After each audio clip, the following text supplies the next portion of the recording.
Hey, what's going on, guys? My name is Dr. Boyce Watkins from Your Black World and the Black Business School, and I want to say hello as I broadcast to you from either drboycetv.com or the Black Financial Channel, one of the two. I wanted to talk for a second about an article that I just read in TheGrio. TheGrio is making a pretty interesting suggestion about billionaire Robert Smith. They seem to believe, they seem to feel, or at least there's a writer there that seems to feel that Robert Smith, in his donation to Morehouse, if you recall, Robert Smith paid off the student loans for the entire graduating class at Morehouse a couple of years ago. They seem to be arguing that Robert Smith didn't do this out of the generosity of his heart. They're claiming that he did it because he was avoiding some of the consequences, or trying to avoid the consequences of his tax evasion situation. If you're not aware, Robert Smith, he was accused by the Department of Justice of hiding about $200 million in assets in offshore accounts. He reached a settlement with the Department of Justice for about $140 million. He also famously paid off all the student loan debt of the entire graduating class in Morehouse a couple years ago. And also, I'm reading here on TheGrio, and they're saying that he had some accounts tied to Robert Brockman, a Houston software businessman. Brockman allegedly gave Smith $1 billion in 2000 to start his private equity firm, funds that originated from a charitable trust in Bermuda. Okay, so here's what's interesting, right? So I'm reading the article and I'm looking at TheGrio, and the article is written by a guy named David Love, who says basically that he seems to imply in this article that Robert Smith was giving money to the Black community as a cover, that he was doing these charitable works to minimize the consequences of his tax evasion situation. And is that possible? I don't know. Maybe it is. I don't know Robert Smith in that way. Now here's what I want to kind of dig in a little bit on. I'm not going to spend too much time on this, but I want to make this point pretty clear. So their insinuation, and I looked at some of the other articles in TheGrio regarding Smith actually has conversations with people from the Trump administration and things like that. And so that was another sort of, seedy type of piece that was done in TheGrio to almost suggest that Robert Smith is not a good guy because he talks to Republicans. And I find that really interesting. Let me tell you why. And I think it links to what's going on, for example, with Ice Cube engaging with Republicans on behalf of the Black community. Now, Smith might have been engaging with Republicans partly on behalf of the Black community, but also on behalf of himself, right? Maybe that's what it was. I can't judge that. I don't know the man in that way. But here's what I'm going to say. A lot of what you see in terms of these debates that are happening, where they make it black, white, the Black people versus the white supremacists, or he's just a dirty rich guy who was trying to avoid consequences of his situation by giving money to Black people. You got to realize what that actually is. A lot of that is not as much a racial conversation as it is an ideological conversation. You've got the Black community is very diverse. You got Black people who are very liberal, who are on the left. They're into socialism, communism, Marxism, maybe even join groups like Antifa. And then you got Black people that are on the right. You got the far right, the Trump supporters and beyond. You maybe have Black people who are just conservative, Black folks who go to church and say, marriage should be between one man and one woman, or I don't support abortion, or I believe in the family. I believe it's okay for a man to head a family. I'm not running around, attacking patriarchy all the time, because I think that patriarchy can be okay in appropriate circumstances. And so it's important to kind of decide to yourself where you lie on that ideological spectrum. When I read this article about Robert Smith, and I'm reading through it, and I kind of could hear the author kind of smacking his lips like how dare he? He's just using Black people. He just gave $40 million to Black people so that it could help his trial. Well, my question is, well, would you have felt better if he gave the $40 million to white people? Would you have felt better if he didn't give the money to anybody at all? Would that make you feel better? One of the things that you have to understand about the real world is most of the time when somebody does something for you to the tune of millions of dollars, they're not doing it out of the goodness of their heart. I don't believe whether you talk about Democrats, Republicans, or anybody else, people are not going to do major things for you if they're not going to get anything for it. You know, white people will never do nice things for black people just because they woke up one day and said, I really love black people. I really just want to see black people do well, right? That's not going to happen. Typically, when anything comes to black people, it will be either because people have gotten the carrot or they've gotten the stick. Either they are going to benefit dramatically from what they're doing, you know, the benefits are going to be huge, or the consequences will be equally huge, right? They'll either do something nice, like when they pass their reparations bill, it'll either be because there is a direct political benefit, meaning that they know they're going to get votes from black people. Democrats do it all the time. Republicans do these things all the time. Or it means that they're gonna deal with consequences of losing black votes if they don't act, or they're gonna lose resources if they don't make a move. So when Robert Smith made that donation, I did not for 1 second walk away with the assumption that Robert Smith just did it because he was sitting around on $40 million and had nothing better to do with his money. I assumed that there were going to be some tax benefits. I assume that there might be benefits to his company. Maybe he's looking to attract great talent to his company. Or in this particular case, he's dealing with this tax issue, which, it was settled. I guess he paid the $140 million. Now it's gone. And maybe he's like, you know what? I can do good and save my own butt at the same time. There's nothing wrong with that. There's absolutely nothing wrong with that.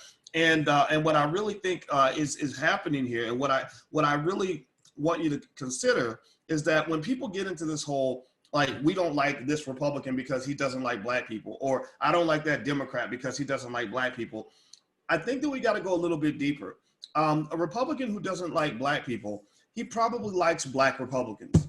You know, he probably likes black people who agree with his ideology. He doesn't like black people who disagree with his ideology. He doesn't like anybody who disagrees with his ideology. A Democrat, there are plenty of Democrats who love black people all day long, as long as you're a Democrat, as long as you do what they say, as long as you vote for who they tell you to vote for, as long as you repeat their talking points, they love you. When you stop repeating their talking points, when you jump off the plantation like Ice Cube, then suddenly you go from being their best friend to being public enemy number one. You know, get him, Roscoe, get that boy, that Negro, what's he doing over there talking crazy, that Negro? They all start sounding like hillbillies at that point, no matter whether they're liberal or conservative. You got a lot of liberal hillbillies out here that believe that they own black people. So, but that's a good thing, right? That's actually a really good thing. I think the best type of respect that anybody can show you as black people is to really dislike you for reasons that don't have much to do with your race. Like if a white Republican doesn't like me because I'm too liberal, or because I have too many trees in my backyard and it cuts off his view of the street, or whatever it is, that is him looking at me as a human being. That's him saying, I just don't like that guy because of the trees in his backyard. He's not saying I don't like all black people. He's saying I don't like that guy because he's got trees in his backyard, and if he cuts his trees down, then we'll be cool again. And so I think that's what I see now. I see a lot of people. I mean, it's easy to accuse either party of manipulating the emotional disposition of black people for their own political benefit. I see conservatives who will come in and say, look at Chicago. Black kids are dying all over Chicago. Terrible things are happening in Chicago. Your black wealth is going backward, and it's all happened under Democratic Party rule, which is absolutely true. But do I think that they're saying these things because they really care about black people? No, they're trying to get votes. We know this. But then I'll hear Democrats that will say, the Republicans are racist. They're gonna go get your child shot. They're gonna get you killed from the virus. They're gonna go, all these little trigger alarm bells that they're sounding, over issues that really aren't affecting 99% of us, right? They do all these things because they're doing the exact same thing as being done on the other side. Or if you hear a rapper like Kanye West, he's rapping on behalf of Donald Trump. And people are like, oh, he's only doing that because he wants you to vote for Trump. That's why he's doing that concert. Well, I just saw a Beyonce Jay-Z concert that was done on behalf of the Biden administration. And I assume that they're doing that concert because they want you to go vote for Biden. So why not just back off of all the nonsense and stop trying to claim and own blackness. I think that's the part that's a little bit weird. Also, let me just say this. Let me make this clear.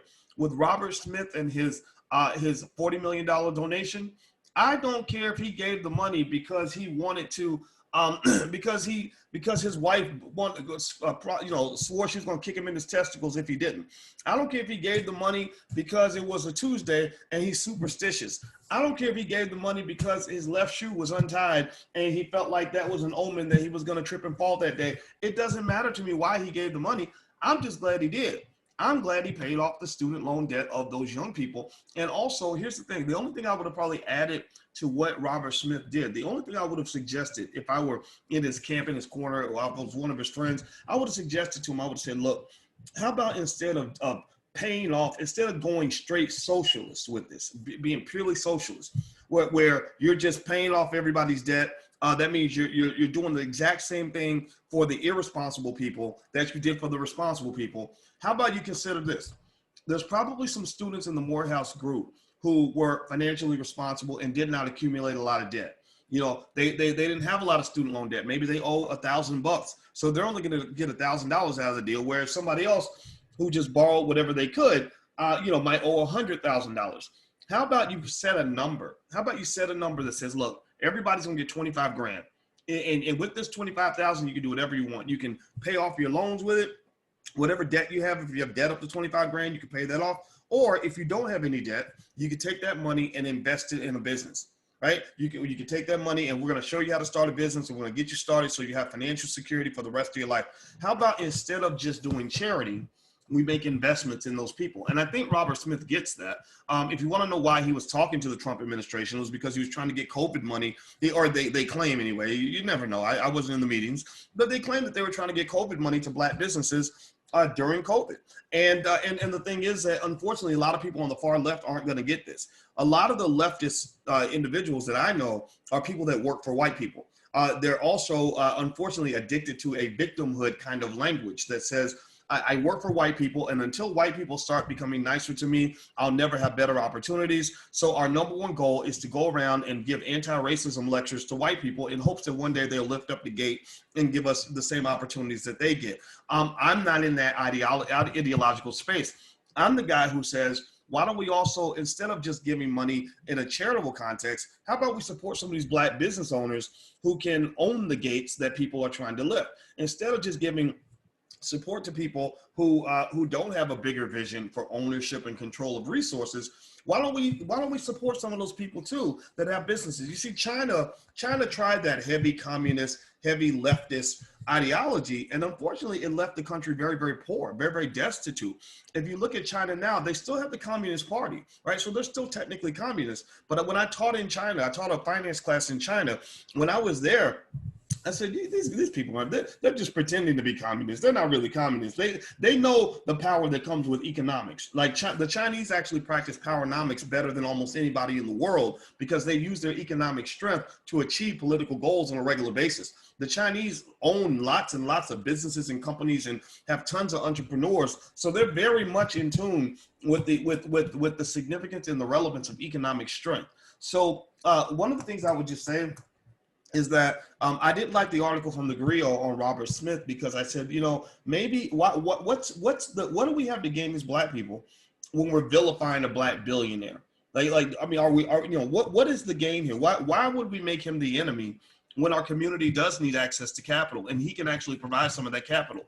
Maybe he can actually influence people who have access to government control of capital. Maybe he can make that call to either the Biden or the Trump administrations. They listen to all the billionaires, in case you don't know, and get some resources into the Black community, because I think that this whole, like if you're Black and you're not liberal like me, I'm going to hate you, that mindset, I'm just not a big fan of that. I have a lot of Black friends that are liberal and conservative, and as long as whatever you're doing, you think that that's going to help the Black people that can relate to you, then I can step to the side of that. I can respect what you're saying with my silence. I might say, I don't agree with that ideology, but you ain't hurt nobody. So yeah, if you want to go over here and, and get some affirmative action or whatever it is that you feel that we need, not that affirmative action is bad, but if you want to go over here and get white corporations to pay black people more money, I'm not going to stand in the way of that. If you want to get a higher minimum wage for the black workers, I'm not going to stand in the way of that. But then when I say, let's go get some support for black business owners so that we can actually have some real capital and some real power in our community, you can't jump, and get arm in arm with some white Antifa warriors and decide you're going to go burn down black businesses, or you're going to go throw bricks through black businesses because you hate everybody who's got more money than you. That's not how you build a community. You can't build a community without capital, and you can't just sit around waiting for the government to provide that capital either. You have to find a way to get the capital, whether they give it to you or not. And the way you get the capital isn't just by, pushing for reparations, which all of us are doing that. All of us agree on that. But you get the capital by also building businesses, by training young people to be business owners, by moving past these feel-good social justice issues or civil rights and start moving towards civil rights. You see, the reason the civil rights movement had the tone that it had was because it was heavily influenced by the left. It wasn't influenced enough by the right. That's even true with the Black Panthers movement. It was very Marxist, very communist, and there's nothing totally wrong with those ideologies. I mean, in a vacuum, from what I understand, I'm not an expert, but from what I understand, those ideologies can have tremendous benefits to society. But here's the problem. One of the reasons the Black Panthers struggled is because they didn't have no money. They didn't have any money. When Dr. King was trying to do civil rights movements or civil rights marches, he had to go to the business owners to get the funding to make payroll. Because at the end of the day, he had black people that worked for him who needed money. And what they would do is you get to be a social justice warrior on the weekend, but you got to go serve and enslave yourself to a capitalist during the week just to pay the bills to take care of your children. So you end up looking a little bit crazy because you're trying to go north and south at the same time. You can't make a decision because you don't even have the power of ownership in your own existence. You can't, you can't continue. You have to leave the protest, the rally, or the march on Monday because you got to go to work at the factory.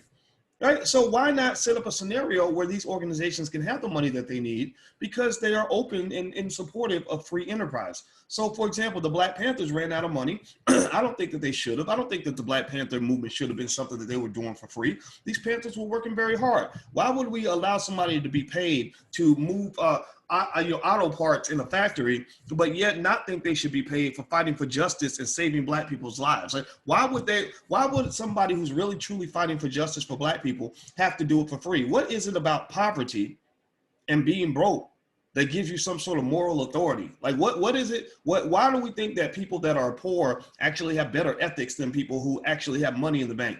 I'm gonna tell you, when I was poor, I would say I was less ethical than I am now, because now I don't have to do things for money. Now I can do what feels right. I can do the right thing without worrying about the financial consequences of it. But when I was struggling and poor, I would tell a lie if it was going to get my family fed.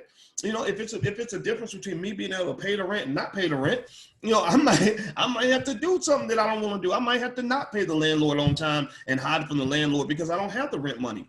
Right? So this idea that poverty gives you purity of purpose and that that means you're ethical because you're broke.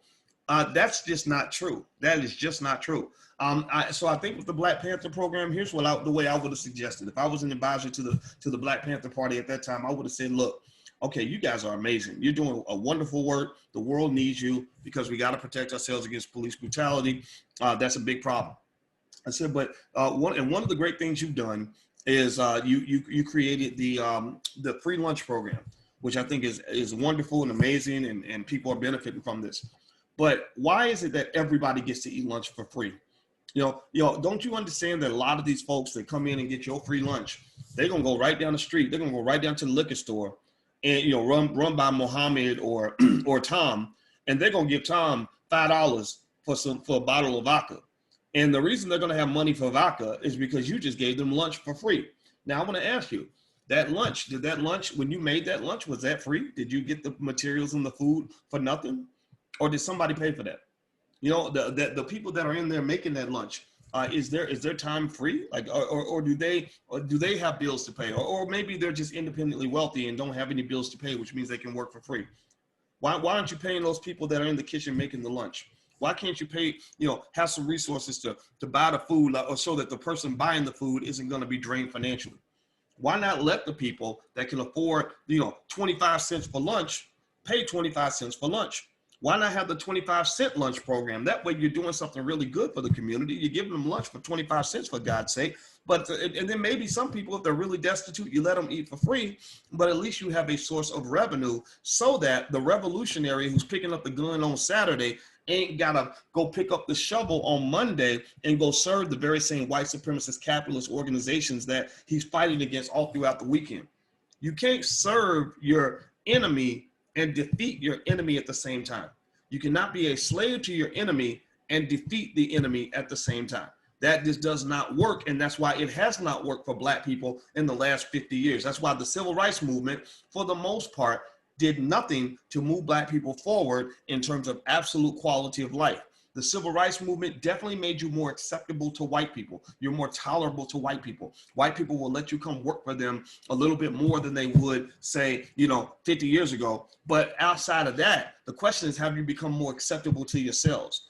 The question is, when young Black children graduate from high school, do they have jobs in their own community they can go to from Black-owned corporations that are in the billions that they can go work for, or do you have to send them across town to go beg a white man for a job? So I think that you have to rethink all of this, and I think that I understand the liberals have their ideology. They run a lot of our media outlets like The Root and things like that. Like, they decided Robert Smith is a villain automatically just because he's got money and they don't. But I really think that as Black people who actually have balance and common sense, you don't want to be as silly as some of the Republicans are. Here, let me tell you why the Republicans are silly. When you have hardcore capitalist Republicans, they reject any idea that comes from the socialist or left space, and they start labeling it. Oh, you're just being a socialist. Or you just want the whole country to be socialist, right? Because they were all raised to believe that socialism and communism was always evil, always bad. So whenever they say, in Europe, they have low cost, if not free healthcare for everybody, and it's a win-win. The quality of the care is better, and the doctors still make their money. It's a really great system. Everybody gets what they need. They don't even want to hear that. They won't even listen. They'll say, oh, you're just being a socialist. Oh, you're just being a socialist. Well, people that are extremists in that way typically are not, they're wrong probably at least 50% of the time.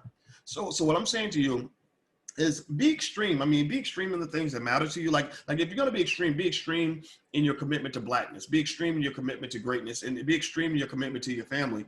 But when it comes to these left versus right, Democrat, Republican, capitalist, communist, Marxist, whatever ideology you have, just take that with a grain of salt, because a lot of those ideas can be good to a point, but they become bad after a while. I'm not here to vilify Robert Smith. I don't think Robert Smith giving that $40 million was a bad thing. Even if he benefited from giving the $40 million, well, people are supposed to benefit from helping you. If somebody's helping you and you're benefiting and they're not benefiting, well, that makes you a sucker. That makes you a terrible person. That makes you a leech and a bum, because you're expecting them to take care of you and you're not doing anything to take care of them. What kind of sense does that make? That makes absolutely no sense. You can't sustain that. If a mother raises a child who's 40 years old and he's always like showing up asking mama for help, mama, I need money. Mama, can you loan me $20? Mama, I need you to pay my rent. Mama, I need you to bail me out of jail. And she's getting nothing from him. Like every time she needs him, he got something to do, or he's so helpless. He's been trained to be so helpless that he won't even come over and cut the grass. Well, then he's abusing his mother.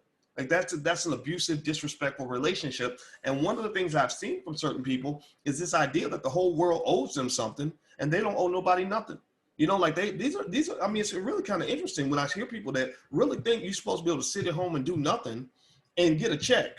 Like that's not something I understand. I don't understand this idea that you're supposed to sit at home and literally contribute nothing to society except maybe some art, or maybe you might write an article or something, and you expect the world to be able to pay you. That's not how the real world works. It requires balance. So I'm done talking about this. I would just say that Robert Smith's gift to Morehouse was still one of the most extraordinary decisions, extraordinary moves of any Black person that I've ever seen. I would love it if there was a space where we could really get, use some of those millions. If he wants to give more, I think he should keep doing that.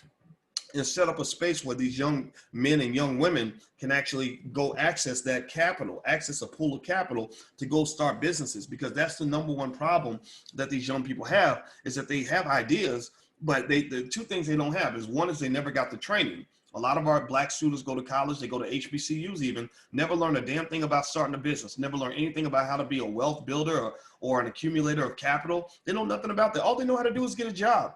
That's got to stop right now. Like, that's got to stop right now. If you have children and they're going to go to college, do not let your child just become somebody who only knows how to go chase a job. You're setting them up for slavery. You're setting them up for misery. You're setting them up to become the ultimate white supremacist. They are going to be a white supremacist because they're going to be looking for a white man's boot to lick so they can get a job. Maybe if I lick his boots, he'll hire me, right? And that's how. And no man wants to live like that. Not a real man, and no real woman wants to live like that. Teach them how to stand tall, how to be strong, how to actually own some assets, how to create a job as opposed to just search for a job. That'll give them dignity, pride, freedom, flexibility, and options that will allow them to make moves in this society.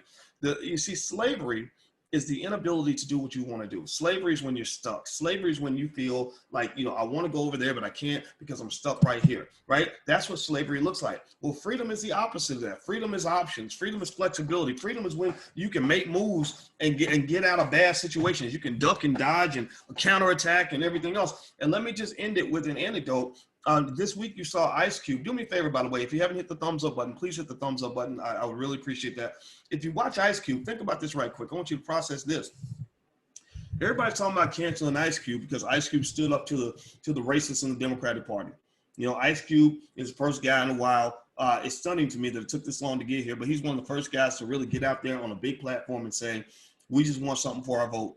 We don't have no problem voting for you. We want to vote for you, but we just want something for our vote. And as a result of Ice Cube going out here and asking for something for the black vote, he's being dragged. He's been attacked. People talk bad about him on the internet and everything else. I'm gonna say two things. One, when I talked to Cube and I asked him, I said, "How you making it, man? You all right?" He said, "I'm good." He said, "Oh, this is fine." Like he literally, I'm not gonna repeat what he said on the phone because that's private. But believe me, when I say he's good, he's good. You can do patty cake on him on the internet all day long. It ain't gonna matter. Stuff like that don't matter to a real man. Like my daddy didn't care what you thought about him as long as you understood that you was gonna have to respect him in his house and you ain't gonna screw him over. Like, he didn't care if you liked him or not. But then number two, here's the other thing that's interesting. People talk about canceling Ice Cube. We're gonna cancel Ice Cube. Everybody cancel Ice Cube. And it hit me, and I said it to somebody. I said, wait, you gonna cancel Ice Cube? Do you understand Ice Cube has made hundreds of millions of dollars? Like, Ice Cube, when an intelligent black man has made hundreds of millions of dollars, you can't cancel him because he's already canceled you. He's already canceled white supremacy by having enough resources in the bank that he can never make another nickel for the rest of his life and die a very wealthy man. So what makes you think you can cancel him? You talk like this dude is an 18-year-old trying to get a record deal. You talk like he's a Walmart employee trying to keep his position in middle management. You act like he's you. You act like he up here trying to make sure that he doesn't upset the boss because he don't want to get laid off. He don't want to get fired on his day off. That is the thing that I think we need to kind of pay attention to, is that a black person who is a boss of their own existence, who actually has real power, they move very differently from a slave. You got a lot of slave-minded people that will almost get offended because you're not a slave. Like, you got slaves that'll get mad that you're not a slave like them, and their job as a slave is to earn benefits from the boss by going and shutting down the other slaves. I got him, boss. I tied him down. I got him down in the dungeon, boss. And so I'm just sitting here laughing and thinking, why you think you're gonna cancel Ice Cube? He canceled you back in 1995 when he made that first $100 million movie called Friday. When a black man makes $100 million, he ain't got to answer to you no more. So I would just say to you, don't worry about them canceling you. I'm encouraging you to go cancel them. Don't wait to react. I want you to proact. I want you to do a preemptive strike where you go cancel them before they ever have a chance to cancel you. And I understand that language because, I ain't made Ice Cube money. I ain't never made a family movie, but I made a few $1 million in my lifetime. I'm just gonna go ahead and be honest about that. I'm not a broke man. I can feed my family just fine. And it doesn't matter how many names you call me on the internet. I'm going to be okay.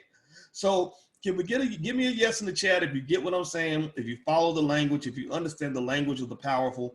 Everybody ain't going to get it. Some people get offended. And unfortunately, because they're offended and they don't have any power, all they can do is call you names and talk bad about you. The whole internet has become like high school. Like we're gonna go spread rumors about you. We're gonna go put up a picture of you with a MAGA hat on, and we're gonna go and spread a conspiracy theory about you. We're gonna call your mama names. We're gonna talk about how fat you are. Like that's what weak people do when they have no power. Truly powerful people are not even that loud. Truly powerful people just move in silence. They don't tell you what they're gonna do. They don't have to warn you. They just do it. So be powerful, Black people. You got it in you. Do me a favor, hit the thumbs up button, hit the share button, hit the subscribe button. Also, I want to remind you guys, if you're into the whole pro-Black thing, if you really agree with this level, this type of Blackness, we are hosting the All Black National Convention starting Friday. It is the 5th one that we've done. The All Black National Convention features a lot of African-American speakers, Black speakers from around the world on all kinds of topics, from social justice all the way across to economics, real estate, everything else. We got great people like Tariq Nasheed coming through, Nomalanga Mushali Moses, Constance Carter, who's a real estate mogul out of California, Vicki Dillard, Dr. George C. Frazier, a whole lot of great people coming through. So if you'd like to join us for the convention, you can visit allblacknationalconvention.com. That's allblacknationalconvention.com. I'm out here, guys. Hit the thumbs up button on your way out. I'll see you soon. Have a good day.